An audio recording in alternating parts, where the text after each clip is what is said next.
तो दोस्तों चलिए आज शुरू करते हैं लीड कोड की प्रॉब्लम डीपेस्ट लीव्स।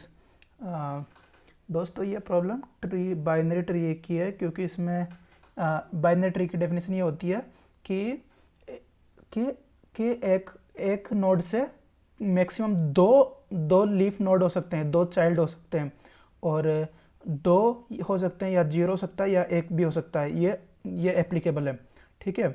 और बाइनरी सर्च ट्री के लिए अलग डेफिनेशन होती है, क्योंकि उसका मतलब ये जो राइट साइड है ना वो हमेशा बड़ा होता है इस रूट नोड से, और और इसका राइट साइड ये जैसे यहाँ पे ये टू रूट नोड है, सब ट्री है इसका रूट नोड है 5 4 है, तो यहाँ पे ये 2 इससे छोटा है। तो दोस्तों ऐसा हो सकता है। तो दोस्तों अब स्टार्ट करते हैं कि इस प्रॉब्लम का क्या स्टेटमेंट है। Given a binary tree, return the sum of values of its deepest leaves. Okay, तो हमें इनके डीपेस्ट लिस्ट लीफ का सम निकालना है। जैसे यहाँ पे 7 और 8 है दोस्तों, ये भी लीफ नोड है लेकिन ये डीपेस्ट नहीं है, 5 डीपेस्ट 1 नहीं है। जैसे हम देख पा रहे हैं कि मतलब 5 भी होने में तो लीफ नोड है, ये 5 भी होने में लीफ नोड है, लेकिन ये डीपेस्ट नहीं है। डीपेस्ट तो केवल ये दोनों ही है, तो इन दोनों का सम हमें निकालना है। तो दोस्तों इसके लिए हम क्या कर सकते हैं, हम सम निकालने के लिए मतलब पहले हम इटरेट करेंगे कि हमें डीपेस्ट नोड मिल जाए। तो दोस्तों मैंने इसको किया, तो विदाउट क्यों ये पॉसिबल नहीं होगा दोस्तों, क्योंकि अगर हम इसको बाहर निकालना है तो हमें क्यों लेना पड़ेगा। क्यों में हम लास्ट जो रहेगा उसका सम निकाल देंगे, जो क्यों में लास्ट नोड्स स्टोर रहेंगे उसका सम निकाल देंगे। तो दोस्तों चलिए शुरू करते हैं बिल्कुल सिंपल लैंग्वेज में। तो शुरू करते हैं। Okay, maybe it more visible to you. Okay, शुरू करते हैं। अगर हमें रूट ही नल मिला हो तो उसको रिटर्न कर देंगे 0।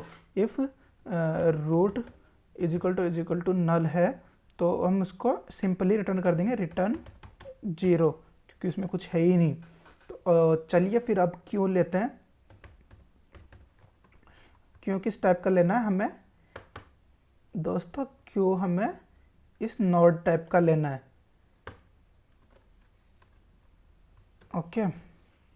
ओके, क्यों नाम दे दिया, क्यों डॉट पुश, रूट को हमने पुश कर लेना है रूट। ओके, और क्या करना है, हाँ हम लेवल बाय लेवल सम निकालेंगे दोस्तों। तो मेरा अप्रोच ये रहेगा कि पहले मैं इस लेवल का सम निकाल दूं, अगर इसके बाद कुछ नोड एग्जिस्ट करते हैं क्यू में, तो मैं सम को वापस इसके नीचे नीचे जाने से पहले सम को वापस 0 कर दूंगा, फिर नेक्स्ट लेवल का सम निकालूंगा, ठीक है। तो यहाँ का सम 5 हो गया, ठीक है। तो अब फिर मैं देखता हूँ कि क्यू में फिर से नोड्स बचे हुए हैं, मैंने स्टोर करा के रखे थे, तो मैं इसको वापस 0 करके यहाँ पे ऊपर जैसे ही इटरेटिव मोड पे जाऊँगा वहाँ 0 करके फिर इनका तीनों का सम निकालूंगा। 5 4 9 6 15, यहाँ 15 है, ठीक है। तो हमें ये आगे देखना है कि आगे देखा तो दो लीफ नोड बचते हैं हमारे पास डीपेस्ट। तो हमने यहाँ पे सम 0 किया वापस, और इटरेशन से इन दोनों का सम लास्ट में निकाल के रिटर्न करना है 15। ओके, तो ये मेरी अप्रोच है, सबकी अप्रोच यही होती है बेसिकली, लेकिन कैसे करना है वो मैं दिखाता हूँ। ओके, तो अब लूप शुरू करते हैं। While Q is not empty, Q dot empty, अगर ये खाली नहीं होगा तब तक ये इटरेट करता रहेगा। ओके, तो हमने क्या ले लिया, ये कर लिया। इसके बाद हमें मतलब लेवल बाय लेवल हमें सम को निकालना है। तो पहले सम लेवल सम भी डिफाइंड कर देता हूँ, इंट लेवल सम। ओके, लेवल सम, तो लेवल सम हमेशा 0 कर देना है। वापस जब लूप दोबारा रीस्टार्ट हो ना तो हमें 0 कर देना है। जैसे एक बार हो गया, उसके बाद वापस लूप इस इन नेक्स्ट क्यू की वैल्यू में जाने लगे, मतलब नेक्स्ट क्यू स्टोर्ड नोड की वैल्यू में जाने लगे, तो हमें सम वापस स्टार्टिंग में ही 0 कर देना है। ठीक है, तो इसके बाद फिर हमें एक और लूप लेना पड़ेगा अंदर। तो उसके लिए हमें क्या करना पड़ेगा, लूप तब तक रन करना पड़ेगा अंदर वाला, तब तक उसमें एक लेवल के नोड स्टोर रहे। यह लूप तब तक हमें रन करना है, तब तक इसमें वैल्यू स्टोर्ड रहे। ठीक है, क्यू में। तो मैं साइज ले लेता हूँ, साइज टाइप का वेरिएबल ले लेता हूँ, is equal to q dot size. Okay, अंदर फॉर लूप रन कराता हूँ, int i is equal to 0, i कहाँ से कहाँ तक, साइज तक जाएगा मेरा, और आई प्लस प्लस। क्योंकि दोस्तों मैंने ये साइज इसीलिए यहाँ बाहर लिया क्योंकि हम अंदर वैल्यू डालते रहेंगे, वो क्यू श्रिंक और एक्सपांड होता रहेगा। तो इसलिए हमें ना केवल एक ही टाइम के लेवल का सम निकालने के लिए ये साइज, क्यू का साइज बाहर ही डिफाइंड कर दिया। जैसे अभी एक ही रूट नोड हमने डाला हुआ है, तो क्यू की साइज 1 होगी, तो ये एक ही बार रन करेगा। और इसके अंदर हम क्या करेंगे, क्यू को एक्सपांड भी करेंगे और पॉप भी करते रहेंगे।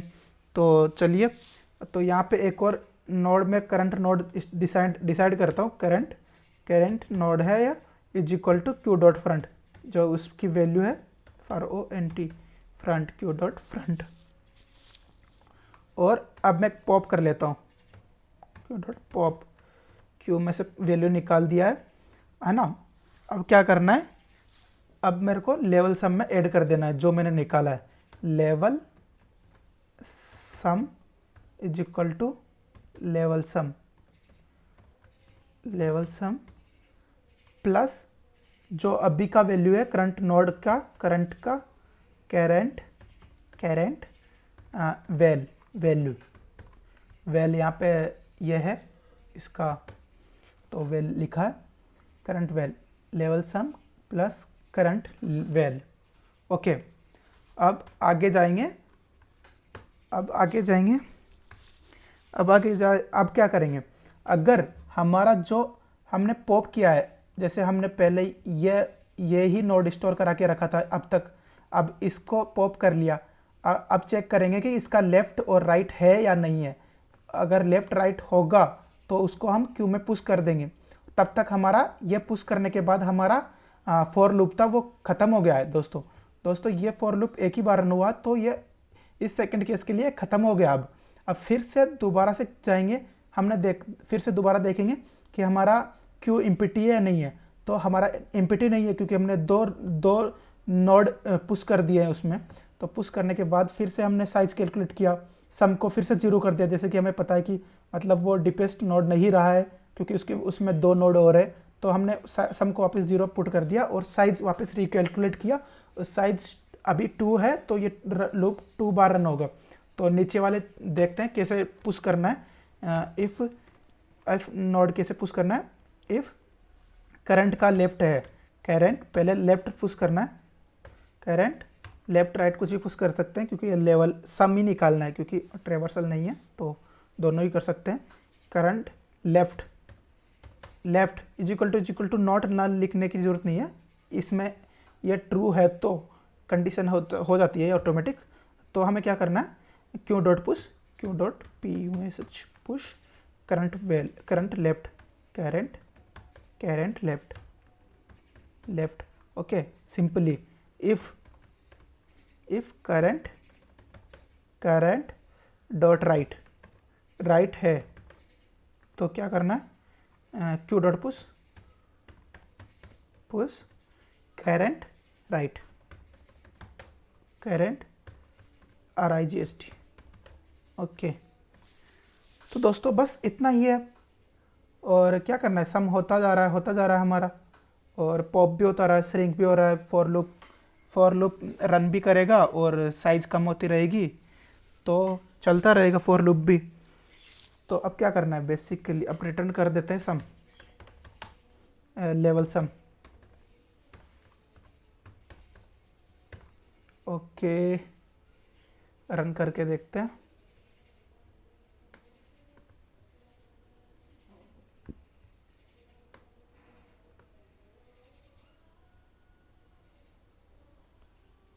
कहाँ से रन होगा?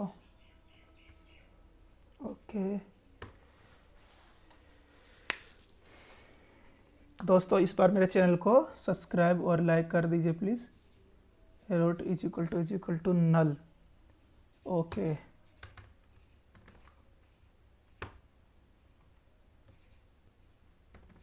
नल, लाइक और सब्सक्राइब और शेयर कर दीजिएगा प्लीज़, सपोर्ट कर दीजिए मेरे चैनल को। तो दोस्तों ये एन टाइम कॉम्प्लेक्सिटी में जाएगा। इसमें एक ही बार एक लूप को ट्रेवर्स करेगा सिंगल टाइम, तो इसमें टाइम कॉम्प्लेक्सिटी भी एन होगी। और दोस्तों ये आपको समझ में आ गया होगा मुझे लग रहा है, क्योंकि बहुत ही सिंपल एंड इसमें समझाने की कोशिश किया है मैंने। और दोस्तों आपका कोई अगर कोई आपको और क्वेश्चन पे प्रॉब्लम हो तो प्लीज़ कमेंट के नीचे डाल दीजिएगा, मैं वीडियो बनाता हूँ। तो आज के लिए इतना ही दोस्तों, पूरे केसेस पास हो गए 15 से 15। तो दोस्तों गुड बाय।